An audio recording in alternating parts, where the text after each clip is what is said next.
მოგესალმებით მეგობრებო, დღესაც ვიმყოფები რა თქმა უნდა ანტვერპენში უკრაინელების აქციაზე. დღეს უყურებდი კათოლიკოს პატრიარქის გასვენებას და პარტიულ სხდომად გადააქციან ამდენ დააფეთქებულებმა.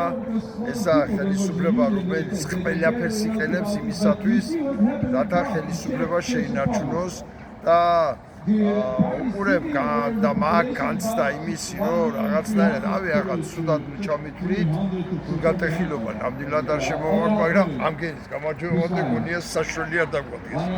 ამიტომ ყველა ქართველის მოვალეობა სიტყვიერად მაინც გავამხრობთ უკრაინელი ხალხი დაუდგეთ გვერდში, მინდა სასიხარულო თქვა, რომ ფრონტზედაც ძალიან დადებითად მიდის სიტუაცია, ყოველ შემთხვევაში ისე კარგად მიდის საქმე, რომ პუტინი გადამალულია ბუნკერში და უკვე თავი ჩრდილის და სიკვდილის ეშინია და ადამიანს, რომელსაც სიკვდილის ეშინია, იგი ატომური ბომბის მსროლელი არაა. ხო და ეს შიშიც უნდა მოიცინოს ევროპამ, ეს შიში უნდა მოიცინოთ ჩვენ და არავითარი მეორე ფრონტის გავხსნელი პუტინი და რუსეთი უკვე აღარაა. არის ჩაჭმული ბომბშებივით და მჯერა რომ მალე დამთავრდება ამათი გამარჯვება და მჯერა რომ ამათი გამარჯვება იმ წუთასვე დააყენებს ჩვენ გამარჯვებას. მადლობთ ყურადღებისთვის.